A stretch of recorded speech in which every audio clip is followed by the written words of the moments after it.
خواهش از طرف زنها. گفتن که بابای حاجی مردهای ما در روسیه هم، در مهاجرت هم، برای امنا هم مراجعت که همین را در همو صحیفت یا در همو شبکت همین را ضبط که بگذار. چی بگو؟ بگو که همونها تیز تیز بیاین. یک. دویم، تلفن نمیکنن. برای حرامی نکردن خودشان نکاح میکنن. ما چی کار کنیم؟ فقط سوم روان میکنن، لیکن آمدنشان یا یاد فرزنداشان چی میشود؟ بعد گفتن ما میشنویم پدر و مادراشان نمیماننشان که بیاین. خب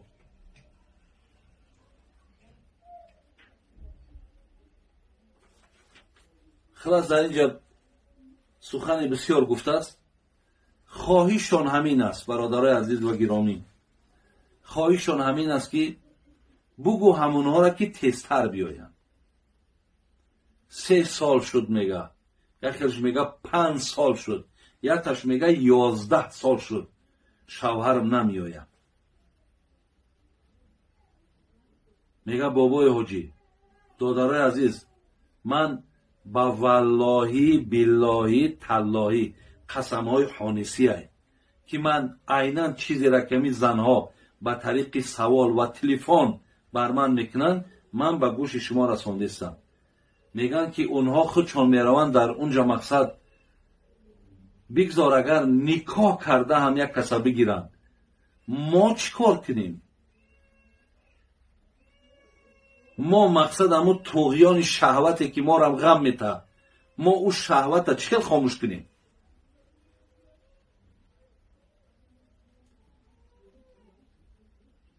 این یک مسئله دیگر. دیر تلفن میکنن. در همین حاضر همین قدر آسان شده تلفن کردن. یک تلفن چیه برادر عزیز؟ یک تلفن کردن چیه که بگیری تلفن کنی هفته ده، حدی اقل هفته ده یک بار اول با زنت صحبت کنی. بگذار اول با مادرت صحبت که، با پدرت صحبت که. زیرا بسیاری پدر و مادرایی است که اگر من قطعی زنم صحبت کنم با تلخی و میکفه که قطعی زنش گپ زد. ما پدر و مادرمان در همین مسئله بسیار بگیم جهل جاهلیشون بسیاره. با اونها صحبت کردی تلفن ها بگیر در دست آیلت بته. حالا اینجا در گفتن که بعضیاش بعد زنگ میزنن، بعد مادرش میگه که یا پدرش که خیمو آیله ما در سلام بگو، انا بچکام آشنایی که خیم اسیت سلامتم. آخی برادر اگر گپ قبیل شود میمبری اگر قطعیمو گپ زنی، یا اگر هم مادرت یا پدرت نماند که تلفن در دست یمو بتن، نمیشود گوی پدر مادر آخی همین زنم تو چکلی که بالای ما حق داری، همین زنم بالای ما حق داره، آخی را الله معین کرده، من چیکار کنم؟ در اینجا پدر و مادر اطاعت نمیکنی. اطاعت کردن اینها ترا گناهگار میکنه. بگو تلفن بر در دستش ده، بگی تلفن علیا سلام علیک تبک، احوالشا بپرس، کمبودیاشا بپرس، دلبرداریش که او دلش شکستگی ای، او در خانه شما یک غلام ای. گفتی خودشون یک خرای در خانه شما، حالا که بزیمه او نیست کو،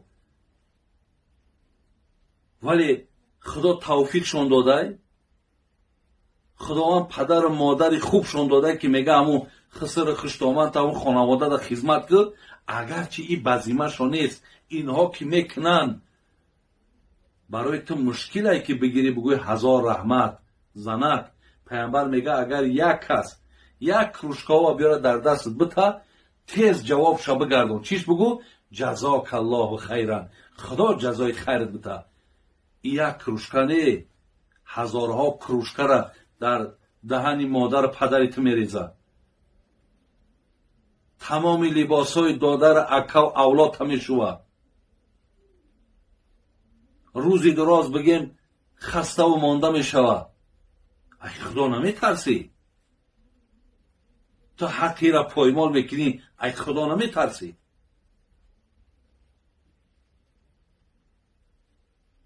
یا هم آهی دل دارن، او فرزندات هم آهی دل داره.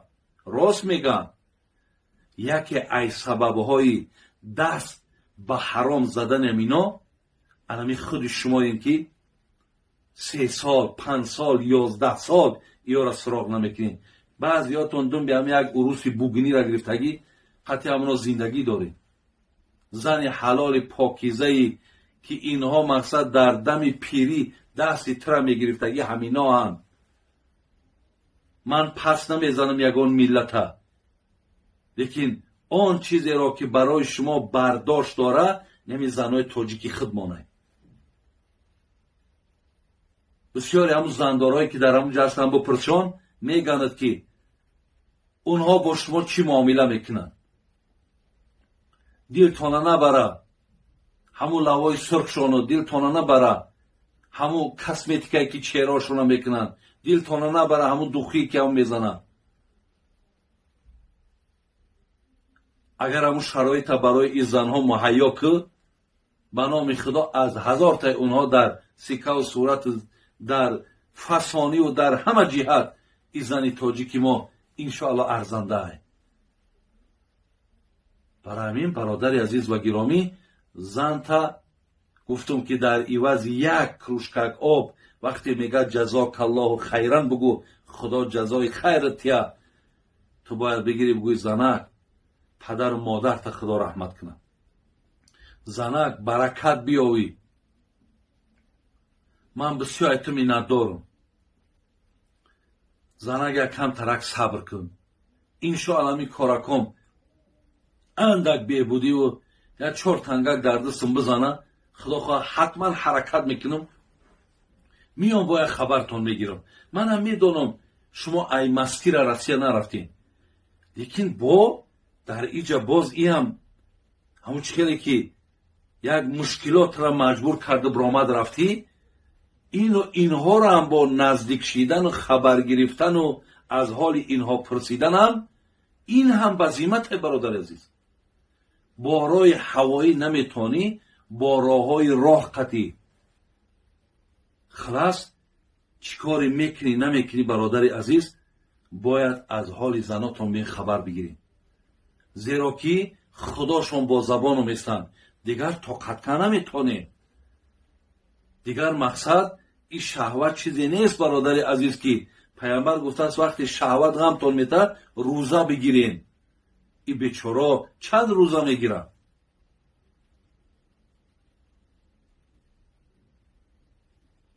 برای همین این شکایت بر شما رسید برادر عزیز. من از همه شما به خاطر خدا اینهایی که مرا زنگ میزنن، مقصد اینها همه اینها رو من همچون فرزند قبول دارم، همچون خواهرای منن، همچون فرزندای منن و من امروز مسئولم.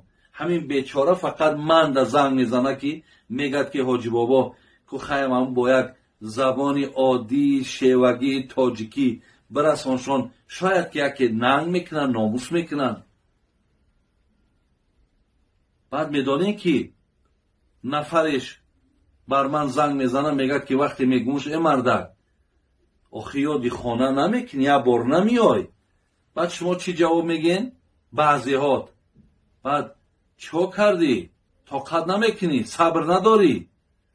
خطا خنک کدن در کاره برای بیرون دبو برا خنک گخته برای اجازت تده ترا ننگت که جاده ای نامرد. ترا غیرتت گجادای که زنی تو ببرای بیرون در خچه خنک کنه. تو دم بیام راسیه را بگیری و امکانم داشته باشی نیایی بایم جابوگی برخت خنک. برادر عزیز با این حرف هاتون شما میدونید که دنیاتون خراب میکنین، آخرتتون خراب میکنین. تو مردنی نیستی.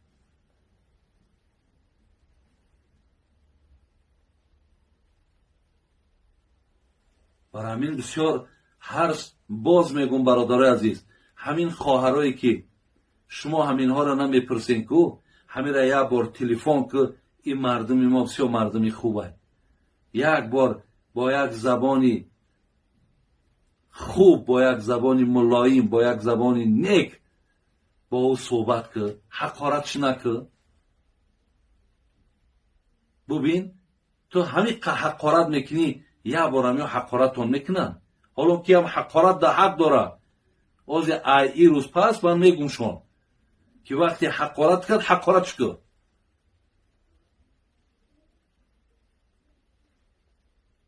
بیا برادرای خیل نکنی، بین زندگیاتون خیلی اررشواد نکنین، زندگی خوب کنین برادر عزیز.